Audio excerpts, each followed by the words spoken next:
Hello everyone, welcome to Legal Update. Today's topic for discussion is cross-examination a right. Why in news? Recently, the Karnataka High Court in Sivgami N versus Vinayaka Travels and others upheld the importance of the right to cross-examine as a fundamental aspect of natural justice in civil trials. The court emphasized that the right cannot be denied based on an adverse inference drawn mid-trial. Background of the case? The case arose from a partnership dispute between the petitioner and the respondents. Following the death of the petitioner's husband, the petitioner sought a settlement of her late husband's share in a partnership firm, leading to a counterclaim. The petitioner moved an application for the production of financial records, which was initially allowed by the commercial court. However, the plaintiffs failed to comply with the order, withdrawing the suit instead. The petitioner then sought to deny the plaintiff's right to cross-examine, citing their future to produce documents, but the commercial court rejected this application. The petitioner appealed to the Karnataka High Court. What were the court observations?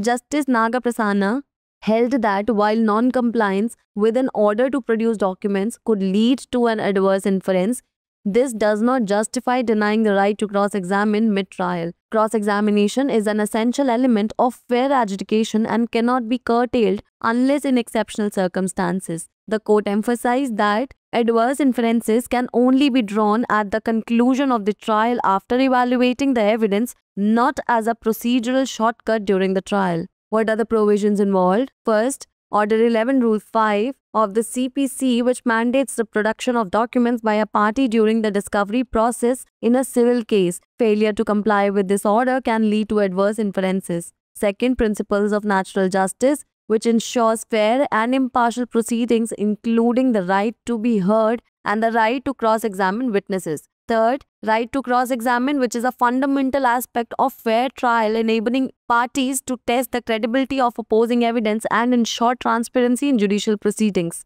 It's the time for practice question. Can a party be denied the right to cross-examine based on non-compliance with an order to produce documents? Option A, yes, if adverse inferences are to be drawn. Option B, no, cross-examination cannot be denied mid-trial. Option C, yes, if the documents are crucial for the case. And option D, no, but the documents can be used to strengthen the case. Pin down your answers in the comment section below. Legal update में स्वागत है आपका। आज का हमारा विषय है cross examine एक अधिकार। आइए सबसे पहले जानते हैं ये चर्चा में क्यों है।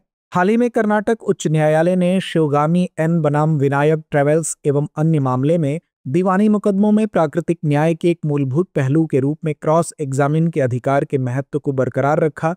न्यायालय ने इस बात पर जोर दिया कि मुकदमे के बीच में निकाले गए किसी प्रतिकूल निष्कर्ष के आधार पर इस अधिकार से इनकार नहीं किया जा सकता है। आइए अब जानते हैं मामले की पृष्ठभूमि को। यह मामला याचिकाकर्ता के पति की मृत्यु के बाद याचिकाकर्ता और प्रतिवादियों के बीच साझेदारी विवाद से उत्पन्न हुआ था। याचिकाकर्ता ने एक साझेदारी फर्म में अपने दिवंगत पति के हिस्से के निपटान की मांग की, जिसके परिणाम स्वरूप प्रति दावा हुआ। याचिकाकर्ता ने वित्तीय रिकॉर्ड पेश करने के लिए एक आवेदन दायर किया, जिसे वाणिज्यिक न्यायालय ने शुरू में स्वीकार कर लिया था। हालांकि वादीगण आदेश का पालन करने में विफल रहे और इसके बजाय उन्होंने अपना मुकदमा वापस ले लिया। इसके बाद याचिकाकर्ता ने दस्तावेज प्रस्तुत न कर पाने का हवाला देते हुए वादी को क्रॉस एग्जामिन करने के अधिकार से वंचित करने की मांग की, लेकिन वाणिज्यिक न्यायालय ने इस अर्जी को खारिज कर दिया। याचिकाकर्ता ने कर्नाटक उच्च न्यायालय में अपील की। आइए जानते हैं न्यायालय की टिप्पणियों को। न्यायमूर्ति नाग प्रसन्ना ने कहा कि दस्तावेज प्रस्तुत करने के आदेश का पालन न करने से प्रतिकूल निष्कर्ष निकल सकता है, लेकिन इससे मुकदमे के बीच में क्रॉस एग्जामिन करने के अधिकार से इनकार करना उचित नहीं है। क्रॉस एग्जामिन निष्पक्ष निर्णय का एक अनिवार्य तत्व है और असाधारण परिस्थितियों को छोड़कर इसमें कटौती नहीं की जा सकती। न्यायालय ने इस बात पर जोर दिया कि प्रतिकूल निष्कर्ष केवल साक्ष्यों का मूल्यांकन करने के बाद ही मुकदमे के समापन पर निकाले जा सकते हैं, न कि मुकदमे के दौरान प्रक्रियागत शॉर्टकट के रूप में।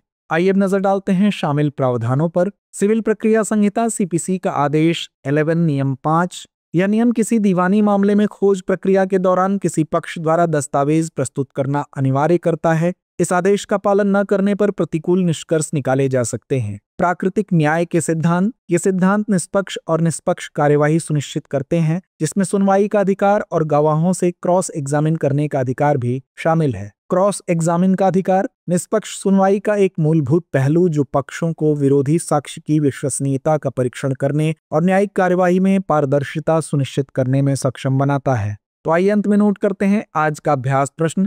क्या किसी पक्ष को दस्तावेज प्रस्तुत करने के आदेश का पालन न करने के आधार पर क्रॉस एग्जामिन करने के अधिकार से वंचित किया जा सकता है?